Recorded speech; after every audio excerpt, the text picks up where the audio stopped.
আমাদের ভাইদের উপরে গত জুলাইতে তারা কত নৃশংস হামলা করেছিল।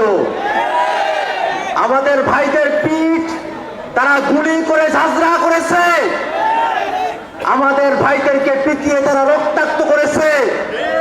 আমাদের হাজারো ভাই বোনকে গত জুলাইতে হাসিনার প্রশাসন, হাসিনার পুলিশ, আওয়ামী লীগ, ছাত্রলীগের সন্ত্রাসীরা তারা খুন করেছে।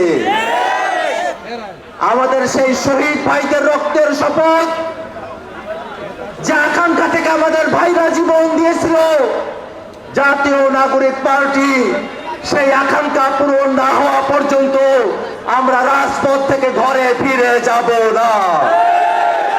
ভাইরা আমার, আমাদের লড়াই ন্যায্যতা প্রতিষ্ঠার লড়াই, আমাদের লড়াই বাংলাদেশে ইনসাফ ভিত্তিক সমাজ রাষ্ট্র ব্যবস্থা প্রতিষ্ঠার লড়াই। বাংলাদেশের নানা প্রান্তের মানুষেরা নানাভাবে তাদেরকে বঞ্চিত করা হয়। এই মৌলভীবাজারের মানুষেরা যারা চা বাগানে শ্রমিক হিসাবে কাজ করে তাদেরকে ন্যায্য মজুরি দেওয়া হয় না। আমাদের চা শ্রমিকেরা, আমাদের রিক্সা শ্রমিকেরা, আমাদের ঠেলা মজুর কুলি, তারা সকলের বাংলাদেশ প্রতিষ্ঠা পাবে, এমন এক বাংলাদেশ প্রতিষ্ঠা করাই আমাদের লড়াই। ভাইরা আমার, আমরা যে নতুন বাংলাদেশ বিনির্মাণ করতে চাই, এই বাংলাদেশে জবাবদিহিতার ঊর্ধ্বে, প্রশ্নের ঊর্ধ্বে কোন ব্যক্তি, কোন রাজনৈতিক নেতা, কোন সরকারি আমলা, পুলিশ প্রশাসন, আর্মি থেকে আর কাউকে আমরা জবাবদিহিতার উপরে রাখতে চাই না। এই বাংলাদেশে যারা রাষ্ট্র পরিচালনা করবে, যারা জনগণের প্রতিনিধিত্ব করবে, তাদের সকলকে জনগণের কাছে পরিষ্কার থাকতে হবে। ভাইরা আমার, আমরা যে নতুন বাংলাদেশের কথা বলি, এই বাংলাদেশে সরকারি সেবার যত অফিস আছে, সেই অফিসগুলোতে গেলে আমাদের ভাইরা এখনো পর্যন্ত তাদেরকে দালালদের খপ্পরে পড়তে হয়, টাকা পয়সা ঘুষ দিয়ে সরকারি সেবা নিতে হয়। 24-এর অভ্যুত্থানের পরে ঘুষ দিয়ে সরকারি সেবা পেতে হবে, এই বাংলাদেশ আমরা আর দেখতে চাই না। ভাইরা আমার, আমরা উন্নয়নের গল্প শুনেছি, কিছু রাস্তাঘাট করে হাজার হাজার কোটি টাকা বাংলাদেশ থেকে বিদেশে পাচার করা হয়েছে।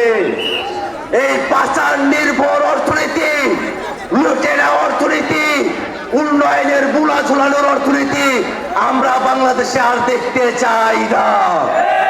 ভাইরা আমার, এই বাংলাদেশকে নিয়ে দেশি বিদেশি নানা গোষ্ঠী বাংলাদেশের স্বাধীনতা সার্বভৌমত্ব নিয়ে ষড়যন্ত্র করছে। আমরা স্পষ্ট করে বলি, জুলাই অভ্যুত্থানে আমরা যারা রাজপথে এসেছিলাম, আমাদের শরীরে এক বিন্দু রক্ত থাকা পর্যন্ত বাংলাদেশের স্বাধীনতা সার্বভৌমত্ব নিয়ে কোন ষড়যন্ত্রকে আমরা সহ্য করব না। এই বাংলাদেশের মানুষদেরকে নানাবিধভাবে বিভ্রান্ত করার চেষ্টা করা হচ্ছে। সাংবাদিকতার নামে অপসাংবাদিকতা, সত্যের মোড়কে অসত্য তথ্য, বাংলাদেশের মানুষদের সেন্টিমেন্টের বিপরীতে গিয়ে সুশীলতার মোড়কে বাংলাদেশ বিরোধী কথাবার্তা যারা প্রচার করছেন, তারা বাংলাদেশের স্বাধীনতা সার্বভৌমত্বের বিপক্ষে অবস্থান নিয়েছেন। ভাইরা আমার, এই বাংলাদেশের মানুষ তারা 24-এর অভ্যুত্থানে তারা জীবন দিতে গিয়ে আমাদের চোখ খুলে গেছে। তারা সুশীলতার মোড়কে বাংলাদেশের বিপক্ষে অবস্থান নেয়, স্বাধীনতার বিরুদ্ধে কথা বলে, সম্প্রীতির বিরুদ্ধে কথা বলে, বাংলাদেশের মানুষের ধর্মীয় ভাবাবেগের বিরুদ্ধে কারা কথা বলে, সম্প্রীতির বিরুদ্ধে কারা কথা বলে, তাদেরকে চিহ্নিত করতে আমাদের আর সময় লাগে না। অতএব এই বাংলাদেশকে রক্ষা করতে হলে বাংলাদেশের সকল জনতাকে আমাদের এক হতে হবে।